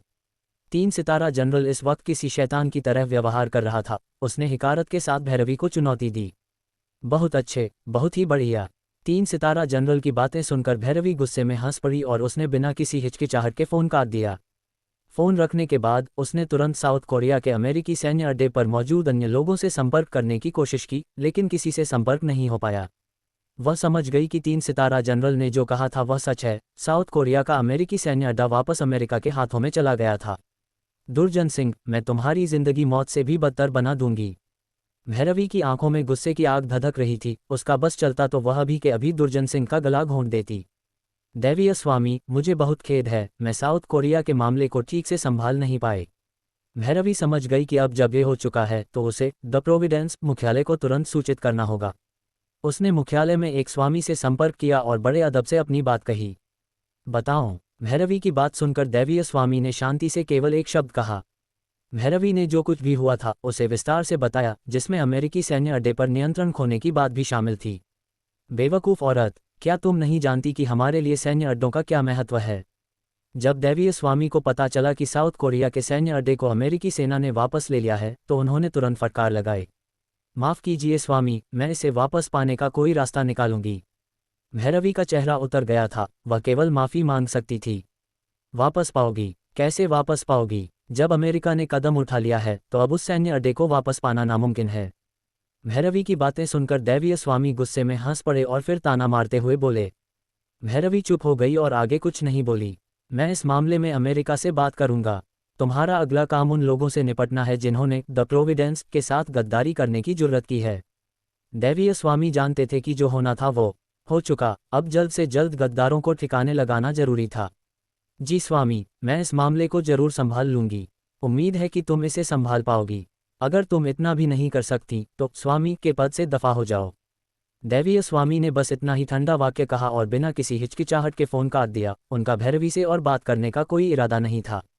लानत है, ये सब मरने के लायक हैं। भैरवी ने गुस्से में चीखते हुए चीजें फेंकना शुरू कर दिया। तुरंत होटल पहुंचो। भैरवी ने अपना फोन निकाला और धनुष से कड़े शब्दों में कहा। जी। भैरवी के गुस्से भरे स्वर को सुनकर धनुष समझ गया कि वह आग बबूला है। हालांकि भैरवी का लहजा अच्छा नहीं था, लेकिन धनुष ने ज्यादा कुछ नहीं कहा और तुरंत साउथ कोरिया में द प्रोविडेंस के होटल की ओर दौड़ पड़ा। धड़ाम। जैसे ही धनुष होटल पहुंचा, भैरवी ने बिना किसी चेतावनी के सीधे धनुष पर हमला कर दिया। धनुष ने लगभग जवाबी हमला कर ही दिया था, लेकिन गनीमत रही कि उसने खुद को रोक लिया और पलटवार नहीं किया। इसके बदले वह भैरवी की लात खाकर दूर जा गिरा। तुम सब मरने के लायक हो, तुम्हारी वजह से हमने एक महत्वपूर्ण सैन्य अड्डा खो दिया। भैरवी ने धनुष को ठंडी निगाहों से देखा और धीरे से कहा। अध्याय 327 हत्या का मिशन, नई पहचान।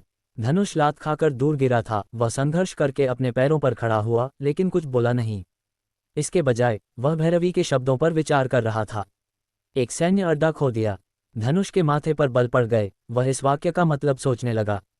धनुष के पास जो जानकारी थी उसके अनुसार द प्रोविडेंस ने अब तक केवल साउथ कोरिया वाला अमेरिकी सैन्य अड्डा ही खोया था। क्या ऐसा हो सकता है कि अमेरिका और द प्रोविडेंस के रिश्ते उतने गहरे नहीं हैं जितना मैंने सोचा था? यह अनुमान धनुष के दिमाग में कुलबुलाने लगा। मैं माफ़ी चाहता हूँ देवी, मुझे नहीं पता कि क्या हुआ। हालांकि धनुष के मन में कुछ अंदाजे थे, लेकिन उसने उन्हें जाहिर नहीं किया और माफ़ी भरे भाव से भैरवी की ओर देखा। हूँ। भैरवी ने धनुष की ईमानदार माफ़ी को देखा, कई गहरी सांसें लीं, अपने दिल में उठ रहे गुस्से को दबाया और आखिरकार अपने क्रोध को काबू में करने में सफल रही। तुम्हें अब सैन्य अड्डे की चिंता करने की जरूरत नहीं है। तुम्हें आगे जाकर एक मिशन पूरा करना है। भैरवी ने धनुष को सर्द आंखों से देखा, फिर ये रोंगटे खड़े कर देने वाले शब्द कहे। जी, मैं मिशन पूरा करने की गारंटी देता हूँ। भैरवी की बातें सुनकर धनुष ने बिना किसी हिचकिचाहट के हामी भर दी। यह मिशन बेहद मुश्किल है, लेकिन जाहिर है मैं तुम्हें हर संभव मदद दूंगी। साथ ही तुम्हें यह मिशन हर हाल में पूरा करना होगा। अगर तुम इसे पूरा नहीं कर पाए तो मेरे पास तुम्हें मारने के अलावा कोई चारा नहीं होगा। भैरवी ने लगातार 2 वाक्य कहे और हर वाक्य जानलेवा इरादों से भरा था। जी। धनुष ने भैरवी से निकल रही खूनी आभा को महसूस किया। वह सचमुच गुस्से में थी। उसने और कुछ नहीं कहा और मान गया। तुम्हें सदस्य दिवस में शामिल होने की जरूरत नहीं है।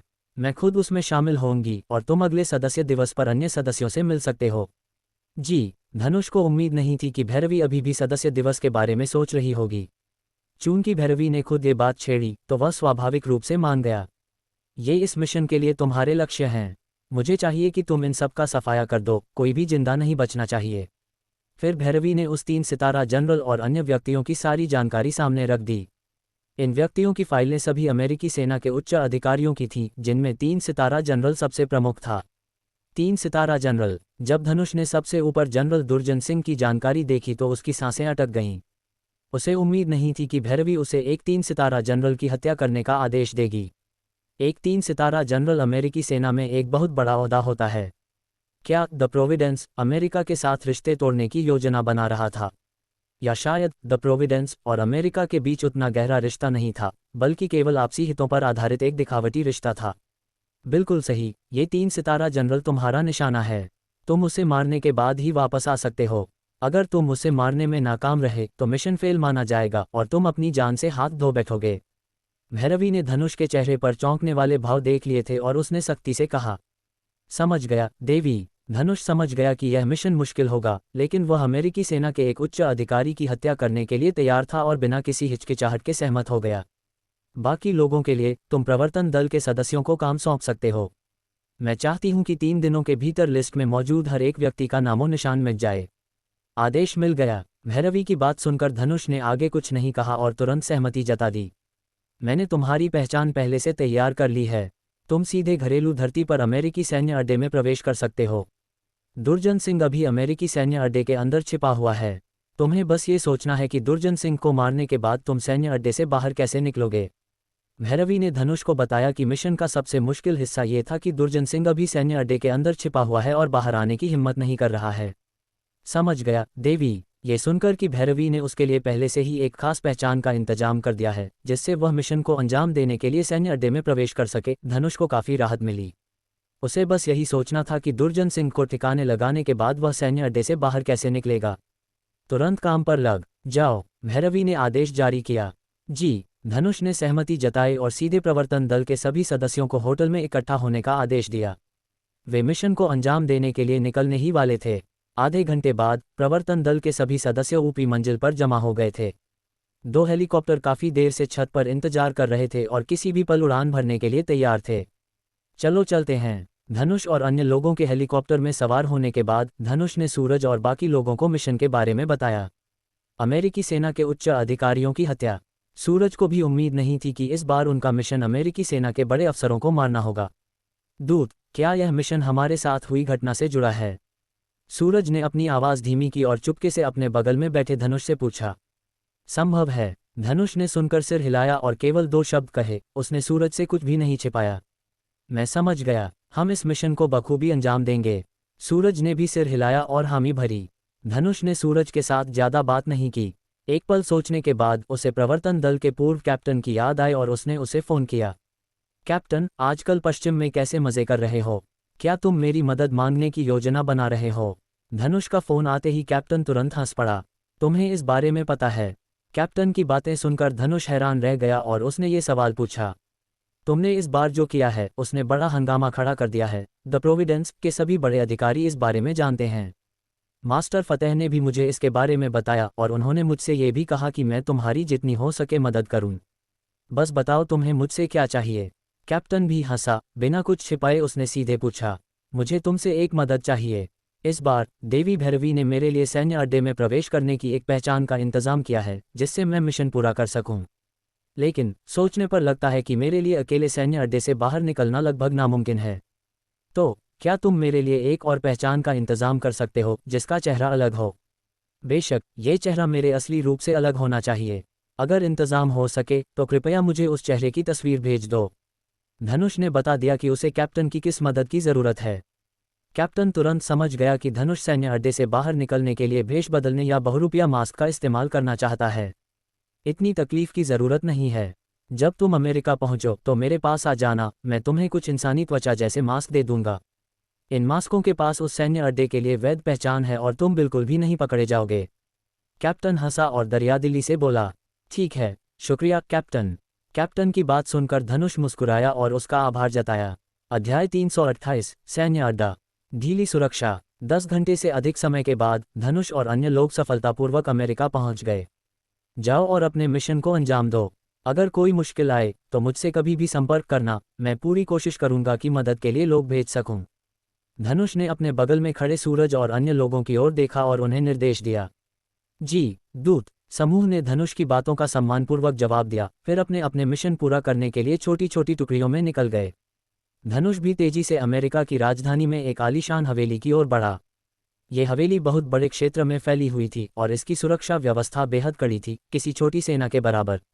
कैप्टन, तुम्हारी यह जगह तो बहुत आरामदायक है।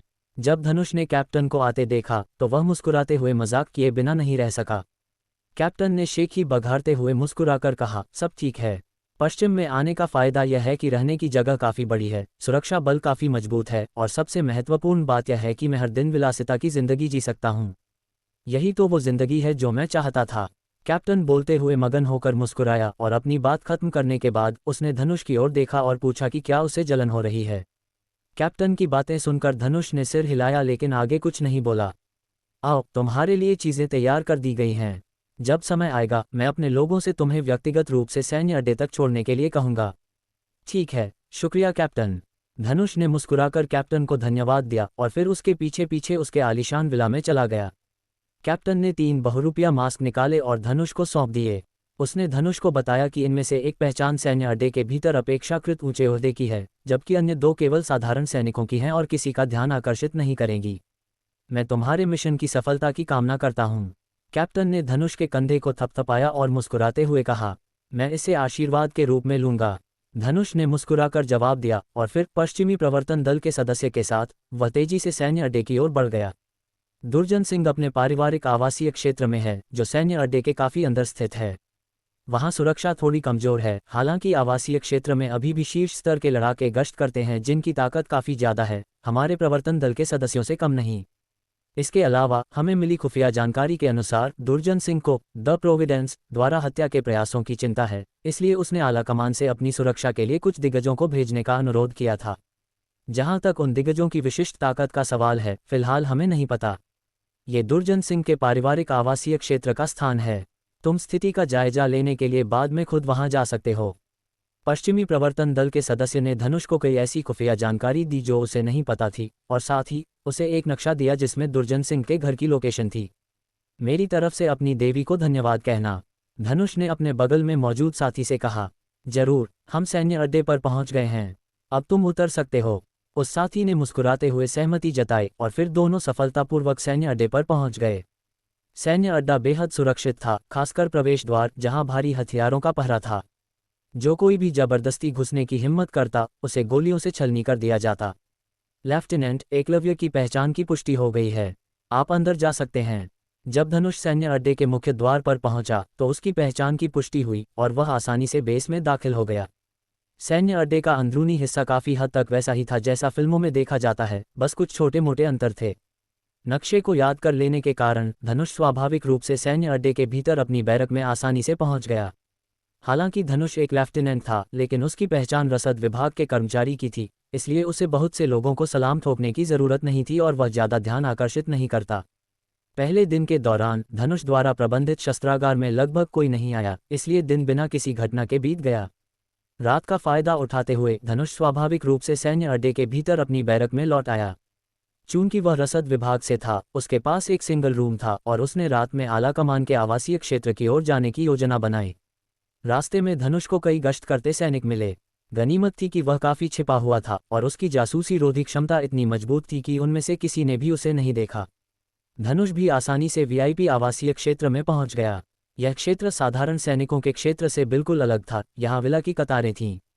धनुष जानता था कि दुर्जन सिंह किस विला में है और वह सावधानी से दुर्जन सिंह के विला की ओर बढ़ा।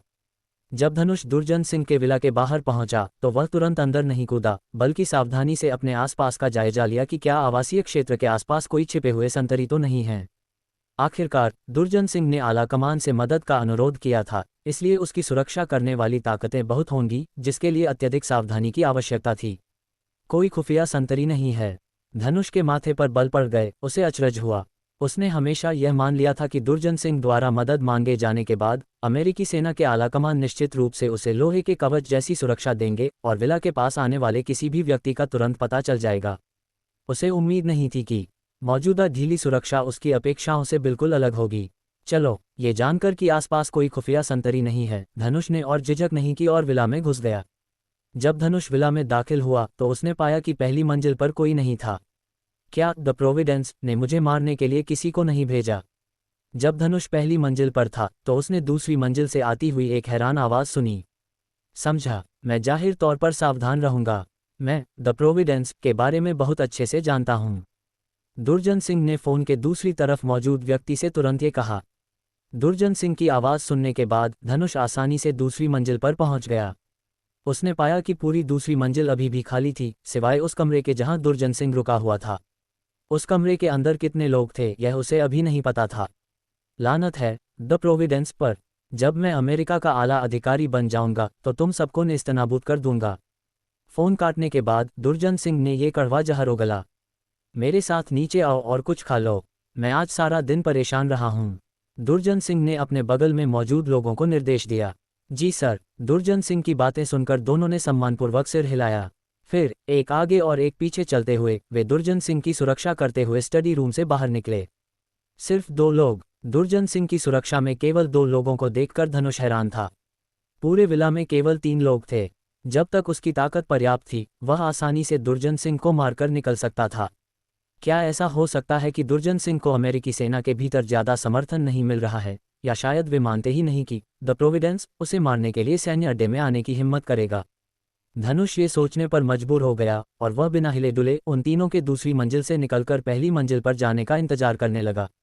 धनुष ये भी सोच रहा था कि बिना शोर मचाए शिकार को कैसे मारा जाए। अध्याय 329 हत्या सफल, मिशन पूरा। आओ आओ, बस खड़े मत रहो, बैठो और मेरे साथ कुछ खा लो, और लगे हाथ मेरे साथ एक ड्रिंक भी ले लो। ये भारत की वह खास शराब है जिसे मंगाने में मैंने बहुत पापड़ बेले हैं। आमतौर पर मैं इसे पीने का मन नहीं बना पाता। जनरल दुर्जन सिंह के लिए अकेले खाना पीना वास्तव में बेमतलब था, इसलिए उसने अपने दोनों बॉडीगार्ड्स को बुलाया और उन्हें निर्देश दिया। कोई ज़रूरत नहीं है जनरल, हमें अभी भी आपकी सुरक्षा करनी है। जनरल की बातें सुनकर दोनों बॉडीगार्ड्स अपना कर्तव्य समझ गए और उनके इस प्रस्ताव को सख्ती से ठुकरा दिया। मैं नहीं डर रहा, तो तुम किस बात से डर रहे हो? क्या सच में कोई मुझे मारने के लिए सैन्य अड्डे में घुस सकता है?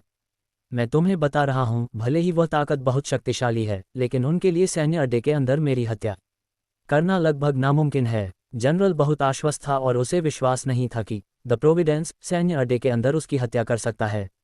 आखिरकार अमेरिकी सैन्य अड्डा दुनिया के सबसे सुरक्षित सैन्य अड्डों में से एक है। फिर भी ज़रूरत नहीं है जनरल, आप बस पीजिए, हमें आपकी सुरक्षा करनी है। दोनों बॉडीगार्ड सतर्क रहे और एक बार फिर जनरल के प्रस्ताव को अस्वीकार कर दिया। जनरल ने आगे कुछ नहीं कहा क्योंकि यह उनका कर्तव्य था। जनरल ने एक के बाद एक भारत की उस खास शराब की बोतल खाली कर दी और उसका सिर तुरंत चकराने लगा। उसने दोनों बॉडीगार्ड्स को उसे कमरे में वापस ले जाने का निर्देश दिया। धनुष ने भी देखा था कि एक बड़े लिविंग रूम के अलावा दूसरी मंजिल पर केवल एक स्टडी और एक कमरा था, इसलिए वह पहले ही कमरे में घुस गया था और घात लगाकर बैठ गया था। दोनों बॉडीगार्ड्स ने जनरल को कमरे में पहुंचाया और उसे बिस्तर पर पटक दिया। हम बारी बारी से पहरा देंगे, मैं रात के पहले पहर की जिम्मेदारी लेता हूं और तुम दूसरे पहर की। दोनों बॉडीगार्ड्स ने चर्चा की और 24 घंटे जनरल की सुरक्षा के लिए बारी बारी से पहरा देने पर सहमत हुए ताकि उसकी हत्या को रोका जा सके। ठीक है, दूसरा बॉडीगार्ड स्वाभाविक रूप से सहमत हो गया, फिर कमरे से बाहर निकल गया और आराम करने के लिए सीधे लिविंग रूम के सोफे पर चला गया। दूसरा बॉडीगार्ड बेडरूम में बुत बनकर खड़ा रहा, जनरल की 24 घंटे कड़ी सुरक्षा करता रहा। खर्र खर्र, बेडरूम में मौजूद बॉडीगार्ड ने जनरल के कुंभकर्ण जैसे खर्राटे सुने और उसके माथे पर शिकन आ गई, लेकिन उसने बर्दाश्त कर लिया।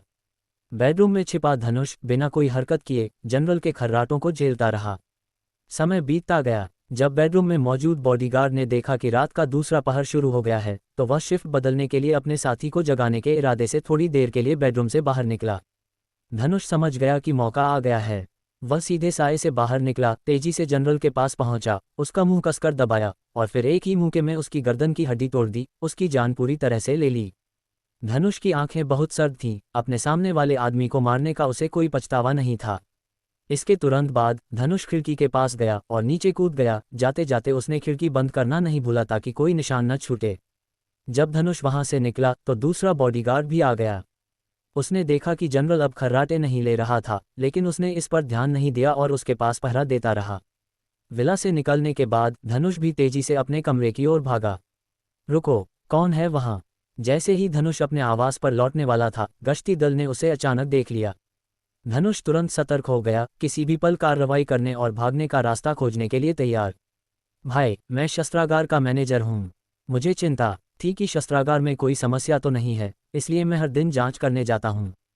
मैंने अभी जांच पूरी की है और वापस जाकर आराम करने की योजना बना रहा हूं। यह मेरा आईडी है। धनुष ने तुरंत कोई हमला नहीं किया। इसके बजाय उसने अपना आईडी निकाला, गश्ती दल के कैप्टन को दिया और ये शब्द कहे, शस्त्रागार। गश्ती दल के कैप्टन ने ये शब्द सुने, धनुष का आईडी देखा और फिर ज्यादा कुछ कहे बिना उसे वापस जाकर आराम करने और बाहर न निकलने की सलाह दी। ठीक है भाई। धनुष को उम्मीद नहीं थी कि वह सच में बच निकलेगा। उसने तुरंत मुस्कुराकर सिर हिलाया और सीधे अपने आवास पर लौट आया। अगला दिन भोर होते ही धनुष ने सीधे बहुरूपिया मास्क का इस्तेमाल किया और खुलेआम सैन्य अड्डे से बाहर निकल गया। कैप्टन द्वारा इंतजाम किए गए दोनों लोग आज सैन्य अड्डे से बाहर निकलने में सक्षम थे। जनरल के दोनों बॉडीगार्ड्स ने देखा कि जनरल अभी भी बिस्तर पर लेटा हुआ है और उन्होंने उसे कई बार आवाज दी, लेकिन कोई जवाब नहीं मिला। कुछ गड़बड़ है। दोनों बॉडीगार्ड्स को तुरंत एहसास हुआ कि जनरल के साथ कुछ हुआ है। उन्होंने पाया कि उसके शरीर में जान नहीं बची थी और वह पूरी तरह से मर चुका था। लीडर, जनरल की हत्या कर दी गई है। दोनों बॉडीगार्ड्स के चेहरे उतर गए थे। उन्हें उम्मीद नहीं थी कि कोई उनकी नाक के नीचे जनरल की हत्या कर देगा। क्या तुम दोनों ने उसकी सुरक्षा कैसे की? लीडर ने दोनों बॉडीगार्ड्स की बात सुनी और तुरंत आग बबूला हो गया। दोनों बॉडीगार्ड्स ने अपने लीडर का गुस्सा सुना और समझ गए कि उनसे वाकई गलती हुई है। उन्होंने सिर झुका लिया, बोलने की हिम्मत नहीं हुई। कोई भी सैन्य अड्डे से बाहर नहीं जाएगा। जो लोग पहले ही निकल चुके हैं उन्हें तुरंत वापस लाओ। लीडर ने तुरंत आला कमान को भी मामले की जानकारी दी। आला कमान ने बिना किसी हिचकिचाहट के आदेश जारी किया, इस उम्मीद में कि असली अपराधी मिल जाएगा। सैन्य अड्डे से निकलने के बाद धनुष सीधे बाहर गया, उस गाड़ी में बैठा जो कैप्टन ने उसके लिए तैयार की थी, और निकल गया। देवी, मिशन पूरा हो गया है। लक्ष्य को मार गिराया गया है। जब धनुष ने यह मिशन पूरा किया तो उसने तुरंत भैरवी को सूचित किया। शाबाश, तुम्हारी मेहनत रंग लाए। भैरवी को उम्मीद नहीं थी कि धनुष की काम करने की गति इतनी तेज होगी और वह सफलतापूर्वक सैन्य अड्डे से बाहर भी निकल आया है। उसने संतोष के साथ सिर हिलाया और फिर तुरंत फोन काट दिया। भैरवी और धनुष के फोन काटने के बाद उसने अपने स्रोतों के माध्यम से इस खबर की सच्चाई की जांच शुरू कर दी। बहुत अच्छे, लगता है कि अब मेरे पास एक बेहतरीन सेनापति होगा। जब उसे पता चला कि जनरल दुर्जन सिंह सचमुच निपटा दिया गया है तो भैरवी का मूड काफी अच्छा हो गया। तुम्हारे मिशन कैसे चल रहे हैं? धनुष और भैरवी की बात खत्म होने के बाद उसने तुरंत सूरज से संपर्क किया। वह उनके मिशन की स्थिति जानना चाहता था। दूत, हमने कल रात अधिकांश लक्ष्यों की हत्या कर दी, लेकिन कुछ लक्ष्य नहीं मिले। मुख्यालय द्वारा दी गई जानकारी गलत थी। हम फिलहाल मिशन के लक्ष्यों को खोजने के लिए मुख्यालय से चर्चा कर रहे हैं। सूरज को धनुष का फोन आया। वह समझ गया कि धनुष का मिशन पूरा हो गया होगा और फिर उसने धनुष को इस मामले के बारे में बताया। अध्याय 330, गलत संदेश, मिडिल ईस्ट की ओर। तुम सब कहाँ हो? मैं तुम्हारे पास आता हूँ। धनुष ने सूरज की बात सुनी और उसे उम्मीद नहीं थी कि मुख्यालय की जानकारी गलत होगी, इसलिए उसने उनसे पूछा। दूत, हम फिलहाल एक होटल में हैं, मुख्यालय से ताज़ा खबरों का इंतजार कर रहे हैं। ठीक है, मैं अभी आता हूँ, धनुष ने तुरंत कहा और फिर तेजी से होटल की ओर गाड़ी बढ़ा दी। दूसरी तरफ जनरल दुर्जन सिंह की मौत ने स्वाभाविक रूप से पूरे अमेरिकी सैन्य आला कमान के गुस्से को भड़का दिया था। उन्होंने पूरे सैन्य अड्डे को सील कर दिया, बाहर गए सभी कर्मियों को वापस बुला लिया और फिर हत्यारे की जांच शुरू कर दी। हालांकि अपने सभी हथकंडे अपनाने के बावजूद वे असली अपराधी को नहीं ढूंढ सके। दरवाजा खोलो। धनुष सूरज के होटल के बाहर पहुंच गया था, इसलिए उसने उसे बताने के लिए कॉल किया। जी। सूरज ने यह सुना, सीधे दरवाजा खोला और धनुष ने प्रवेश किया, जहां उसने देखा कि प्रवर्तन दल के सभी सदस्य इस समय वहां मौजूद थे। क्या तुम्हें खबर मिली? धनुष होटल के कमरे में दाखिल हुआ, सूरज की ओर देखा और सीधे पूछा। अभी नहीं, मुख्यालय के कर्मचारी फिलहाल उनके ठिकाने की तलाश कर रहे हैं। सूरज ने सिर हिलाया और कड़वी मुस्कान के साथ धनुष से कहा। वे एक ही रात में दुश्मन से निपट सकते थे, लेकिन मुख्यालय की जानकारी गलत थी, जिससे उनका मिशन अधूरा रह गया। मैं ये बात देवी भैरवी को बताऊंगा। धनुष मुस्कुराया और सूरज से कहा कि चिंता न करे, आखिरकार यह मिशन उनकी वजह से अधूरा नहीं था, बल्कि मुख्यालय के कर्मचारियों की गलती थी। मैं समझ गई। तुम सब मुख्यालय से खबर का इंतजार करो। जैसे ही मुख्यालय उनकी जगह की पुष्टि करता है, तुम जल्द से जल्द सभी मिशन लक्ष्यों को खत्म करके वापस आ सकते हो। भैरवी ने धनुष की सफाई सुनी और तुरंत उससे कहा। जी, देवी। धनुष ने देखा कि भैरवी के रवैये में काफी सुधार हुआ है और वह सहमत हो गया। दूत, मुख्यालय से खबर आ गई है। सूरज ने धनुष को फोन रखते देखा और तुरंत उसे सूचित किया। देखो वे कहाँ हैं? धनुष ने ये सुना और तुरंत सूरज की ओर देखकर मुस्कुराया। वह जानना चाहता था कि बाकी 3 लक्ष्य कहाँ चले गए हैं। मिडिल ईस्ट, वे खाड़ी देशों वाले इलाके में चले गए हैं। मुख्यालय का संदेश देखने के बाद सूरज का चेहरा भी गंभीर हो गया। वह जगह बहुत अराजक है, जहां तरह तरह के भाड़े के सैनिकों के समूह और वारलॉर्ड्स का बोलबाला है।